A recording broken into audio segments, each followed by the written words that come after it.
Welcome to today's session about the Amazon software development process. My name is Jonathan. I'm based here in Berlin. I'm running our development center that we have here. I've been with Amazon for over 12 years and launched, I think, 9 AWS services through my career. Most recently, Amazon Q Developer. So I'm familiar about how do we develop software? How does Amazon do the software development lifecycle? What are some challenges? What are some lessons learned that we went through? And that's what I want to talk about today. First, if we say Amazon, it's maybe important to understand how does Amazon operate, right? Like that's very crucial, I think, to a lot of the things we will talk about today.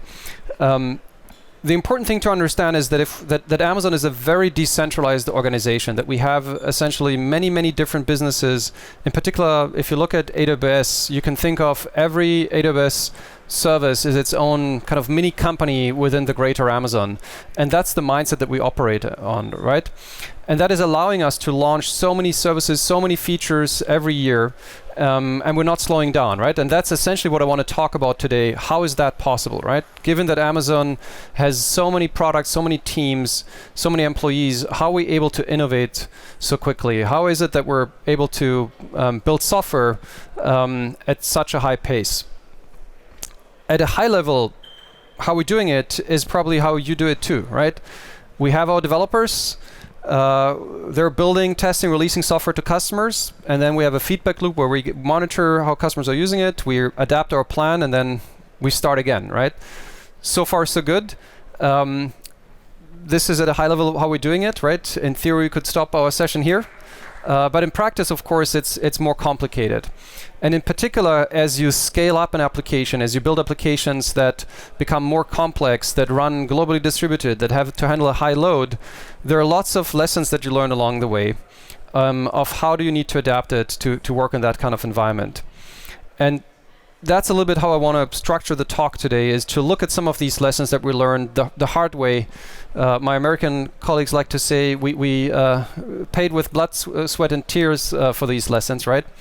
And use that to walk through a little bit some of the thinking that influenced our approach to the software development lifecycle. If we go back and kind of see how it all started, right? If you go back 25, 30 years ago when Amazon started, when we started to build software, right? Like it all started with Amazon.com, and that was like a small project that grew over time, right? I imagine very similar to most projects out there. If you look at how Amazon.com used to look like, you're essentially facing the big monolith, right? This was a little bit before my time, but essentially Amazon.com used to be a 5 gigabyte big C binary, right? A single binary that was deployed once a week. So it all started with a small project, right? Like you add more and more developers, you add more and more complexity, features, and so forth, and you end up with lots of developers working on a single big application that gets then on the release train. And we used to have weekly release trains, right? Like I think every Thursday or so, we try to deploy Amazon.com. And obviously, eventually it didn't work anymore, right? Like the bugs that I introduced broke your deployment, the bugs that she introduced blocked his deployment. And so we were in this mess that I think a lot of people eventually find themselves in if you start with one big monolithic application, where it becomes very hard to introduce changes reliably into the system because you have so many interdependencies, you have a single application that gets built by many people, and you have a single release train. That was like said many years ago, so some of the terms didn't exist at the time, but essentially what we did is we switched to what you today would call a service-oriented architecture. We were lucky that at the time we had the buy-in from Jeff Bezos personally, and essentially he set a deadline to the company and said, you all need to switch. You have no choice. We're going to move to this kind of architecture where we have single-purpose primitives, small independent components that talk over APIs to each other, right? And that means we have a highly decoupled architecture where we're able to tease apart the individual pieces. Obviously, this was not done overnight, right? Like this took many months, and some components even many years until you get there. But this is how we essentially build software to date, right? You have small autonomous teams building autonomous disconnected software that talks over APIs to each other. a good example is if you today go to Amazon.com or Amazon.de and look at an item, what we call the item detail page, right? You look at a book, a CD, like a power bank, whatever you want to buy, right? Like you're actually talking to thousands of services behind the scenes that are operated by thousands of teams potentially, right? Because the main page has lots of components that it's calling into. Every component has lots of dependencies that it's using to populate the information it's needing, and those dependencies might have additional dependencies. So you get like this big tree structure essentially that is necessary in order to fulfill the request of showing you the detail page of the particular book or whatever it is you wanted to buy, and so forth.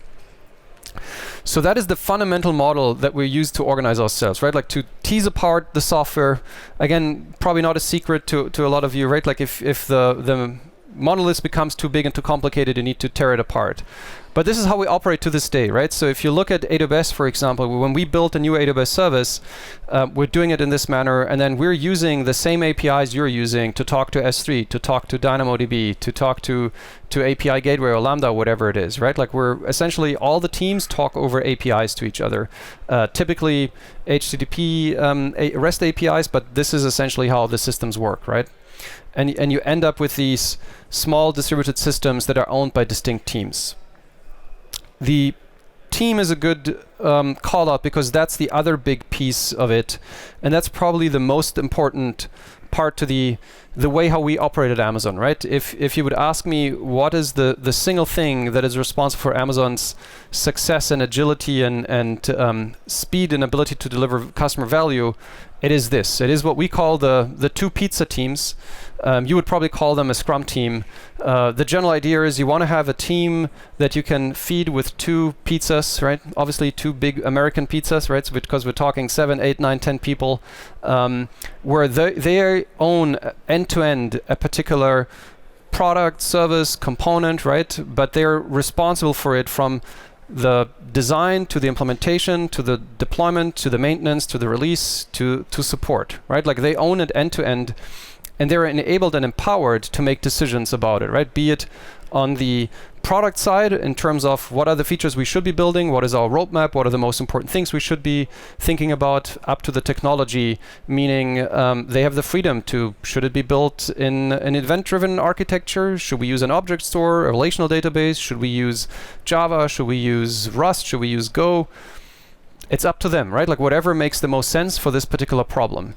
Obviously, we have a lot of best practices. We have a lot of standard frameworks that they're free to choose from.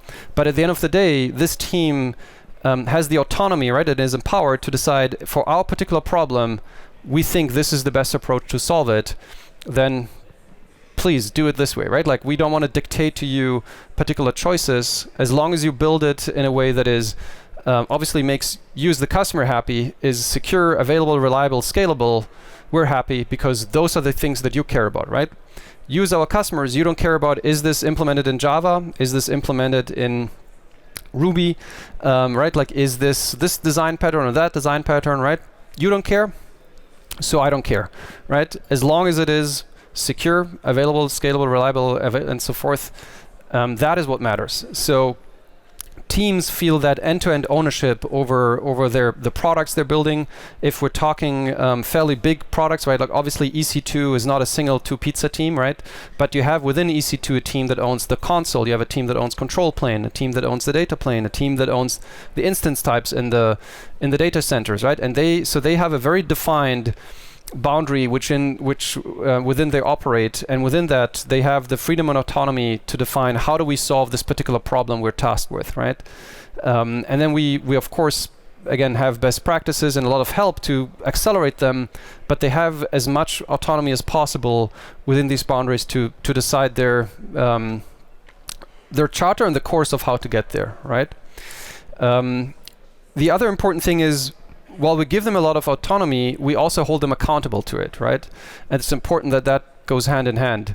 So at the end of the day, the thing that matters is the success of the product or the service that they're building and owning, but that also means we're holding them accountable to, is this successful, right? Like, is this working correctly? You chose to use Rust to implement this. Is this working out? Was that the right decision, right? Like, the team is accountable for that, for the customer success of this product, for the operational excellence, for the security, and so forth. So because they cannot claim, oh, we had to build like this because we were told. No, you chose to build it like this. So you need to stand behind the consequences of these decisions. And then those teams are also operating this, right? Like nowadays you would call it DevOps. At the time we introduced it, the term didn't exist, but the idea is whoever builds it, they run it, right?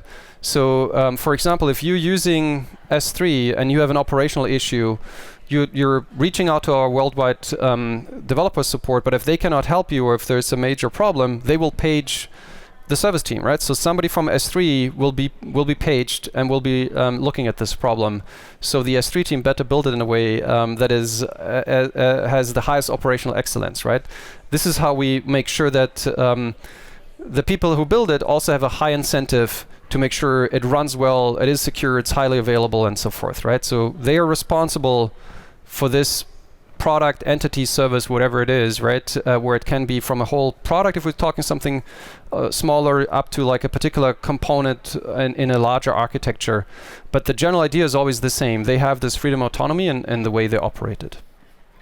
And this is the fundamental reason why Amazon is as it is, right? Like it's at the same time the best and the worst, if you like, about Amazon, which is if you ever wondered why we're able to launch so many features, it's this reason. If you ever opened the AWS console and wondered why does the EC2 console look slightly different than the S3 console and look slightly different than the CloudWatch console, it's this reason, right? Because we have those small autonomous teams that make these decisions independently, and we're trying, of course, to herd them collectively in the right direction, but we prioritize the agility, speed, and delivering customer value earlier to you over like enforcing consistency for the consistency's sake.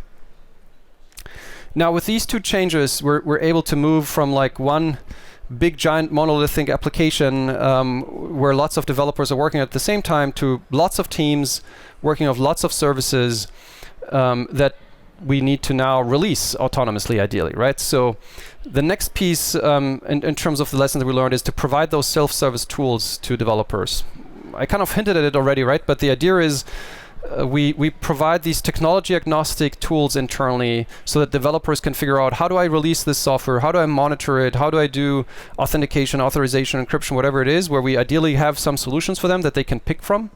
It's like a toolbox, right? You pick the right tool for the job. You don't have to use them all, but ideally there is something that accelerates you, right? Like ideally there is a way for you to solve your problem. We don't want every team to implement their own logging solution, right? 99% of the teams are probably fine to use the standard logging solution, but there will be that one team where it doesn't make sense, it doesn't work.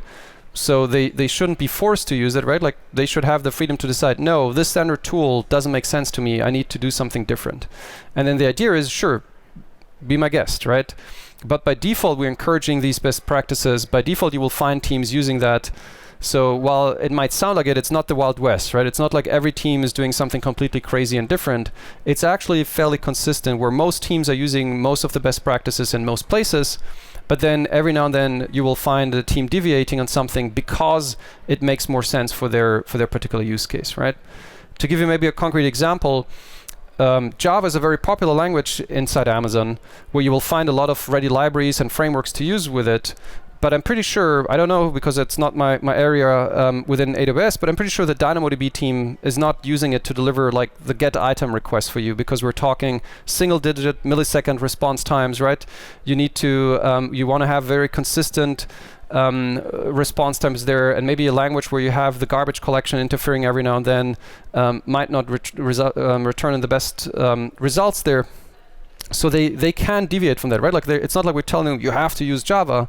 It's use the right tool for the job. By the way, here is a section of lots of standard tools, frameworks, solutions to pick from.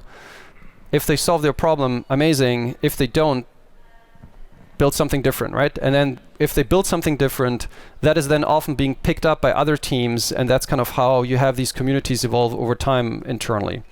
And we try to have this small set of these single-purpose tools like logging, monitoring, deployment, encryption or whatever, so that teams can reuse that, rather than have this very, very tightly controlled set of a framework that governs everything. One example for such an internal tool is called Apollo. That's our internal deployment service, where we observed, hey, lots of teams have the need to do no downtime deployments. Lots of teams want to do health tracking with their load balancers. Lots of teams need to do rollbacks and so forth. Probably it doesn't make sense for every team to solve this, right? And so over time, you had a single solution for this kind of emerge that we now centrally support and is kind of the de facto standard that teams use. The vast majority of teams will use that to deploy their software. Probably if you're on the Kindle team and need to release software to devices or to the Apple App Store to release a new version of the Kindle app, probably you're not using it because it doesn't make sense for you, right? So again, there is a tool, there is a choice. It's helpful, but it's not enforced, right? That's the general idea. Apollo is also the blueprint for Code Pipeline, which is our external service that is modeled on it, right? Like that you can use external customers, where you see a lot of our internal developer tooling has been kind of released as similar external services, right? Code Pipeline, Code Commit, and so forth, where we took a lot of those internal learnings and modeled an external version on top of that. The next thing that we also learned, like I said, the hard way over the years is to use continuous delivery, right? Again, probably not a surprise to many of you, but the idea of continuously releasing software, we don't want our engineers manually monitoring and babysitting changes through the pipeline, right? So pretty much every team at Amazon will use a pipeline to release, or at least to get the changes to a similar stage, right? Like I said, we probably don't release using continuous delivery into the App Store, but pretty much most other use cases you will see teams do dozens and dozens of releases a day using pipelines because it's safer, faster. Nobody needs to do it manually, right?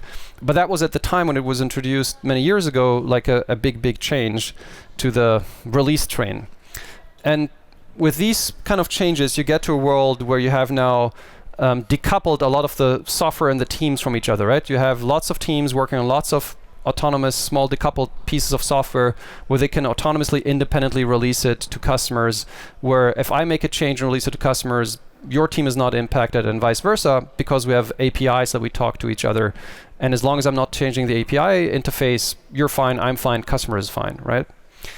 Now, if you follow this approach and do the math, you get to millions of deployments that are happening at Amazon in a given time, right? So because we have thousands of teams that own multiple components, I wrote here microservice, but I think it's maybe medium-sized services is maybe the better term, because we're not talking like super tiny services, right? It's typically a team will own like up to a handful of components, right? Maybe one or two kind of more meatier services, and then we do continuous delivery, right? So release all the time to staging, pre-prod environment, production environments, multiple regions, and so forth. We will talk about that more in a moment. And if you multiply this out, you get to millions of deployments happening at Amazon, given the scale of teams and environments and software that we have, right? But if you would look at a typical day within Amazon, you will have those hundreds of thousands or millions of deployments are happening in parallel, right? And that's essentially is this way of how we're able to release so many features and keep that pace of innovation, is because we're heavily decoupled, right? At the beginning I said that's the one thing to remember about Amazon and to understand about Amazon is this idea we're a very distributed organization in terms of teams, in terms of the roadmap, in terms of the product, in terms of how we organize, in terms of how we build software, we release software, and how we get it to you as customers. So with that, we're already decoupled a lot of things, right? Like what are some of the other lessons that we learned in operating software at scale? The next one is we call it pessimistic deployments, and it's a very interesting one. It's a problem that probably not all of you have to deal with, and might be unique a little bit to our world, where we have millions of customers running on globally distributed infrastructure. But I think it shows the kind of thinking of how can we ensure that our customers are impacted as little as possible in case of operational events, right? So if you look at a typical release pipeline, right, it probably looks something like this, right, where you have the source stage where some CI system is pulling the source, and then it's being built, unit tests are being run, you're deploying to a staging environment, again maybe you run some smoke test, integration test, and then you put it to production, right? So far so good. But turns out there is a high probability that you will introduce a failure here at some point, right? Any change, be it so small, configuration, code, test, right, like has a certain probability of having a side effect, even with the best intentions of creating a problem in production. We don't want for you to have a problem in production, right? Especially at global scale. So how can we reduce that chance, right? How can we, what we call limit the blast radius, right? Be pessimistic about your deployments. Assume some change will introduce a problem. How can we limit the impact on the number of systems and customers and your customers that are impacted by this? So what we are doing when we're actually releasing a change is, instead of, after it passes the staging environment, instead of going to production, we actually deploy it to one single machine, right? We call it the one box. One machine. If you look at kind of a typical EC2 setup, if you look at Lambdas, there is a slightly different way to shift traffic to it, but the approach is in philosophy the same. You release it to one machine, and then you observe this machine, right? Where you look at, how is this machine looking to the rest of the fleet in my availability zone, right? What is it doing in terms of number of faults, in terms of latency, in terms of CPU consumption, memory consumption, IOPS, right? All the metrics that are relevant that you can think of. And then you compare it to the rest of the fleet, and you wait for some time, right? Like we call that the bake time.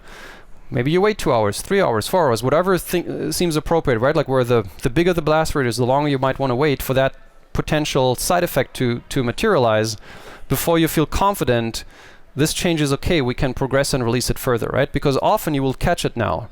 And if you caught it here, lucky us, right? Like we didn't release it to everybody. We hopefully just impacted a tiny fraction of customers, right? Which is still not great, right? Obviously, we don't want to introduce a failure, but at least it didn't impact a large number of customers. After we release it here, it goes further, right? Like, but what are we doing now? We not release it to everywhere in production. We're releasing it now to the full availability zone. And again, we observe that availability zone to the other availability zones. How is this availability zone doing compared to the others in terms of latency, fault rate, right? CPU metrics, memory metrics, IOPS, whatever, again, your relevant metrics are, both in application metrics and system metrics, you want to compare and say, is that within statistical bounds of the others or not? And if it's not, abort, roll back, right? And have an engineer look at it. And if it's good, you give it some baking time, and then you deploy it to the other AZ, right? Until you eventually reach the complete full region. And now your change is in, let's say, all of the Frankfurt region or all of the Dublin region or whatever the first region is you want to go to. And you feel like, okay, now I'm confident this change looks much better, right? And then you basically do this again, right? Like you go to the next region, one box, one AZ, next AZ, and so forth, right?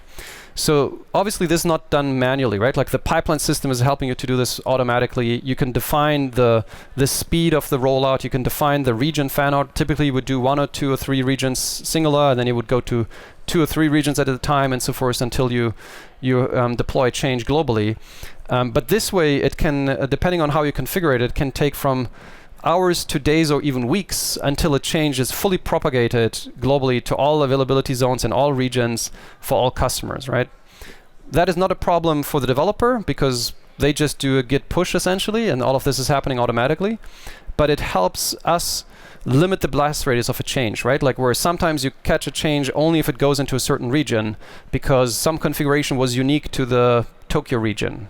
And then you catch it hopefully in the one box in Tokyo, even though this change was already deployed to 7 other regions globally.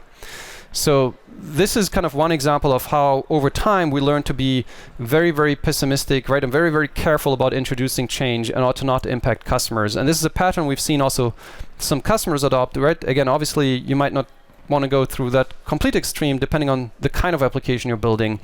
But at least that type of thinking of how can you limit the blast radius? How can you ensure changes are as are the least obtrusive as possible to customer operations. This is something that is super, super important to us. Then the next thing that we're very, very obsessed with is automated testing, right? How can you catch again an error as early as possible? So if we look at this picture, right, it's obviously not as simple because you're trying to do as many tests as possible, right? You're on your staging environment, you do functional tests, load tests, performance tests, other tests, right? Like one staging environment, probably not enough. You want to have additional pre-production stages. So we call them like alpha, beta, gamma stages. Other companies use different names, but the idea is the same. You want to kind of introduce your change to a more complex and larger system over time when you run more and more tests that simulate the production environment before you actually dare to put it to the first one-box environment where customers might be impacted, right? Because the thinking is, the more you can automatically test it, right? The more tests you have, the earlier you will catch a problem, and obviously the earlier you will catch it, the higher the likelihood of fixing it quickly and iterating quickly, and right, like, and not impacting customers. So that is another thing that we do a lot, where nowadays we also use, of course, a lot of AI, and we'll talk about it soon, about how can we handle these automated tests, right? Like, how can we generate some of them? How can we handle these pipeline automation with that? But the general idea is always try to introduce as much automated testing as possible. Sometimes it's harder if you have like client-side UI heavy applications, right? But there are more and more solutions that allow you to do that too. The next thing is, and that's where GenAI becomes very, very relevant, is optimizing the edit, test, compile loop. So essentially the inner loop of software development, right? If you look at how typically developers write software, you have kind of that very inner loop where you're doing edit, test, compile, or you're typing some code at your computer, you run it, you see if it works or not, you debug it, and so forth, right? Eventually you feel confident it's doing what it's supposed to do, and then you create a code review that you release to your peers, and then you deploy it to staging, and you deploy it to production, and so forth, right? So you're going through that loop constantly. And as we were saying earlier, obviously the sooner you catch a problem, right, the better. So ideally you catch it in that inner loop. It's already great if a colleague catches in code review. Staging, okay, right? But production should be the last resort.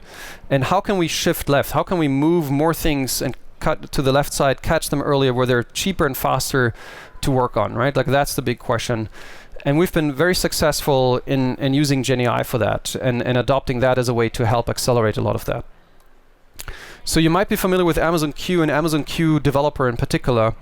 And some of the features that we've been using for a while that are helping to accelerate our developers is, obviously, one thing is code generation, right? So you're probably familiar with the autocomplete capabilities that a lot of tools out there have nowadays, where in my IDE I start typing and then it autocompletes the code. We have in Amazon Q Developer also a feature that's called customizations, where you can give it access to your own repositories so that it knows about your own libraries and coding standards, and it can ingest your source code to augment the completion that the system is generating. So we're using that, of course, a lot. But other very interesting capabilities are, for example, security scans, right? So while you're in your IDE, Q can like scan your code and can highlight like, oh, looks like this line might be vulnerable to like a SQL injection or a command injection, right? There is a known CVE in this library and things like that. So there are a lot more tools out there that you can leverage in order to already at those earliest stages of software development catch problems in terms of quality, in terms of security, right? Where you can also define your own guidelines of what are certain policies that you want to apply to help your teams with that. The last example that I want to talk about is the code transformation, which is pretty amazing. So as we were talking about, Amazon has thousands of teams and thousands of components and services, and we've been around for a while, right? Like, we heard me talk earlier about 25, 30 years ago when we had this big monolith. So that means we have a lot of legacy services and internally, right? And legacy applications. How do we make sure they're up to date and run on the latest version of Java, for example? So Q has this very cool feature called code transformations, where it can upgrade an application for you, right? So we've done this a while ago with Q, where a small team was able to upgrade 1,000 applications from like Java 7 to the latest Java version within a few days, right? And for those of you here in the room who have been working with legacy applications in the past, know that typically, if we're talking upgrading 1,000 applications, right, like we're talking many months for many people to work on this, where we were able to do this in a handful of days with a handful of people, because the Q Developer code transformation feature is essentially looking at your application, right? Like suggesting the changes, proposing the diffs for you in order to automatically upgrade and manage an application, right? It runs all the tests and ensures here are the changes I want to do, here's the tests that are all passing, or here's where you need to manually look at it, right? And it's able you to way quicker than before make some of these changes. And it's amazing how good these systems are nowadays. So we, for example, Amazon Q Developer went GA just a few weeks ago. And we also published a feature that it has called Developer Agents, right, where it can help you co-develop complete capabilities. And some of you might be familiar with the SWE benchmark, which is like a community benchmark to track how good are these agents in building software. And it scored, I think, the highest by now then, like 13% which is the #1 spot in order to complete these tasks. Which is pretty cool and pretty impressive, right? Like where it helps accelerate your developers. It helps you find problems sooner and earlier. It helps you write a lot of the boilerplate code that you might not want to do, right? In terms of, I need to write a lot of unit tests for this function, right? Like I need to see what happens if I pass a null pointer, what happens if I pass a large value, a small value, right? I mean, all of those usual things, we can easily auto-generate them up to very complex transformation and migrations of code or like complete feature development. So those are some examples of where we're using Q in particular. Others where we're using Q or other pieces, let me just go back quickly to the pipeline, right? Are maybe kind of old school ML, right? Like in terms of the one-box release that I was talking about, where we're using prediction in terms of what is the standard deviation that we should be expecting for a particular latency errors and so forth, right? Like those are examples where you can use kind of old school forecasting machine learning to help you support this and accelerate this process. Other changes that we're doing in terms of catching errors early in the edit compile test loop or in the inner loop is adding particular policies to these pipelines, right? So we were talking about code reviews, how it is better to catch something in a code review stage. So some policies that we're by default applying to our pipelines are that a change is only allowed to progress from pulling the source further if it has at least one successful like thumbs up +1 from a colleague of yours, right? Because again, lesson we learned with blood, sweat, and tears, if somebody else looks at your code, good chance they find something that you need to do better, different, or some edge case you haven't looked at. So that's an example of a policy you can enforce, right? Like, and obviously you can come up with your own in terms of how do you enforce quality and consistency across these things, right? And some of that you might do manually, some of that you might do with automation, some of that you might do with AI. But the general idea is to come back to the edit test compile loop, right? How do you catch it as early as possible in that loop? Because the iteration cycle through that loop gets slower and slower and slower the further out you go, right? So the probably common knowledge idea of try to move as many practices to the left, right? And I think with GenAI there are lots of cool opportunities to do that in terms of, like I said, vulnerability scanning, security scanning, package management, quality control, test generation, lots of cool things where AI can help you with that. Now, what we've been talking about all the time is essentially the how do we get code out to customers. Let's spend some time talking about what happens once it's with customers and the feedback loop, closing that. One thing that is super important to us at Amazon is, and you've probably guessed it a little bit about what I said so far, is we're obsessing about metrics and data, right? So operational excellence is super, super important to us. Why? Because it's super, super important to you. Because you're running your businesses on our services, so we need to make sure they do what they're supposed to do, right? So we try very hard to instill this operational culture in our teams and have a lot of mechanisms to do that, right? So one thing is to like track everything, right? Monitor the resources, monitor the application, monitor canaries, monitor the client-side monitoring, monitor the auto drop rate and similar application metrics. So have metrics and alarms for everything. The auto drop rate is an interesting thing, and I think something that customers or many people don't make enough use of, which is this idea of don't only have system level metrics, right? Like don't only monitor fault rates or CPU or memory or whatever, right? Like monitor important business workflows and have alarms on that, right? So to give you an example is what we call the order drop rate at Amazon. So at Amazon.com, there is the number of orders per second, essentially, right? Like how many orders are happening in the system, which is obviously a very important business metrics to us. And if that number, and it fluctuates over the course of the day, right? On holidays, it looks differently than on 3 in the morning on a weekend and so forth.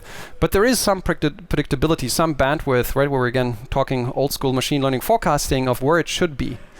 And if that is deviating significantly from this bandwidth, something is wrong, right? If that number is going down significantly, somewhere in the system there is a problem. Maybe we haven't identified yet, but it's like an event where like we need a lot of eyes on it. And those are things that you can monitor in your applications, right? Like what are the most critical workflows for you? Is it user signups? Is it completing a particular transaction? Is it orders in your e-commerce shop? Is it particular triggers of messages to a different system? Whatever it is, like monitor these two and alarm on those things too.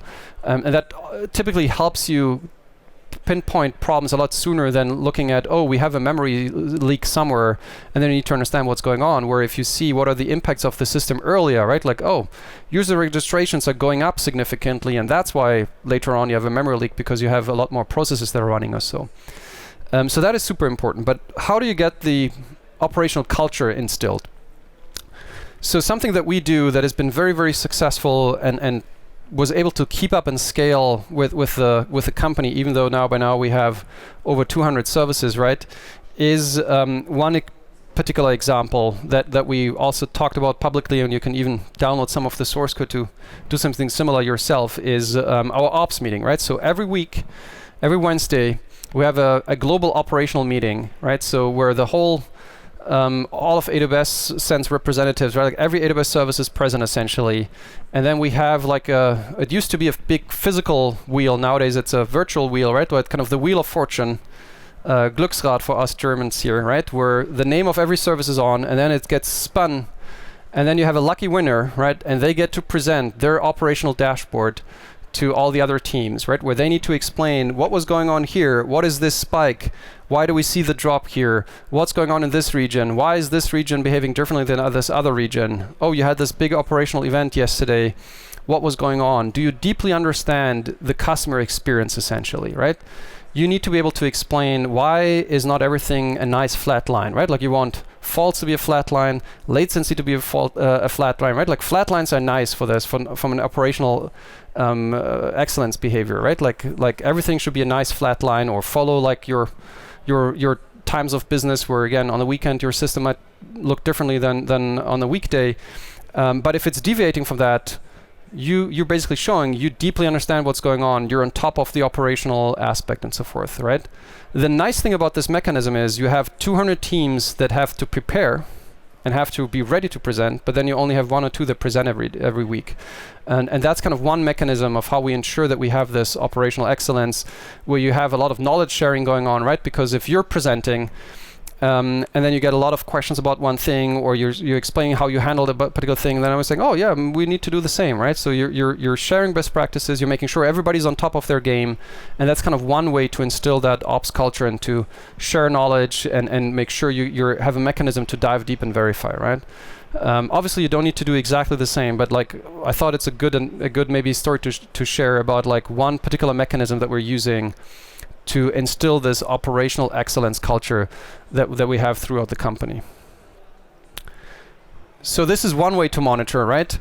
But we don't stop here. The other thing is to monitor the same kind of obsessiveness, or have the same obsessiveness over the business metrics, right? So the same kind of operational meeting is also happening from a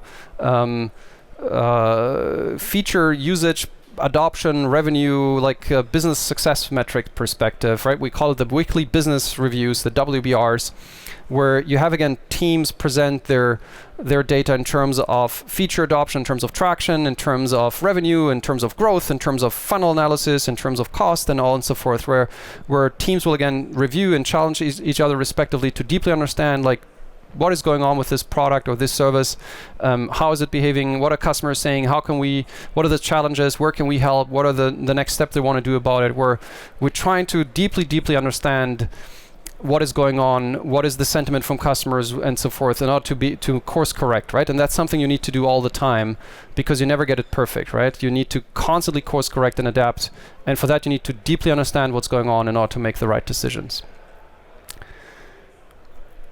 Then, last but not least, and probably one of the most important lessons here, is something that sounds obvious but is harder in practice than you would think, which is listening to customers, right?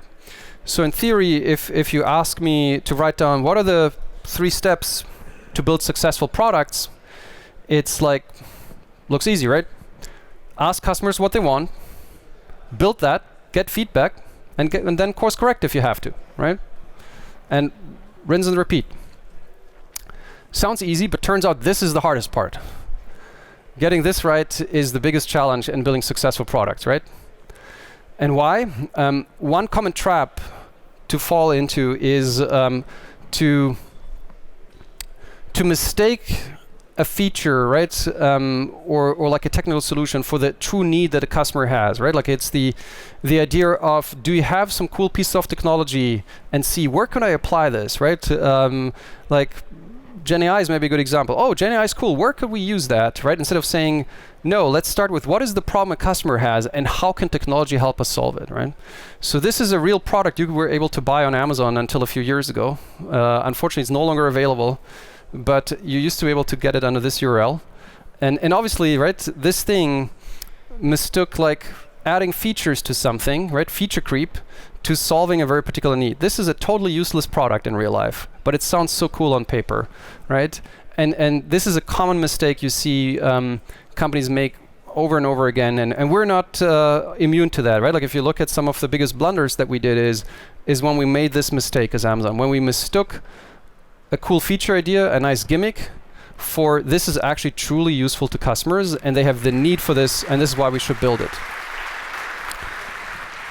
Our mechanism to try to not make that mistake is what we call the working backwards process, right? You might have heard about it, like Amazon's the PR and FAQ process. You can Google a lot of things about it. Like this is a blog post that Werner, our CTO, wrote a while ago. But the general idea is very simple, which is start with the customer needs and work backwards from that to the solution, right? Like start with what is it actually that the customer wants to have solved here, right? Like what is the satisfaction they're seeking, what is the friction in between, and then you can figure out, once you nail that, you can figure out how do we actually with technology remove that friction, right? And the mechanism we have for that is we're trying to write this hypothetical press release of here's how we would announce this thing, right? Like today Amazon announces capability X that solves problem A, B, and C for customers by doing 1, 2, and 3. And we spend a lot of time debating that, reviewing that, discussing that to make really sure, right? Like we nailed the need, and we think this is worth solving, and this is something you would like, and something that would make your life easier, and something is worth building.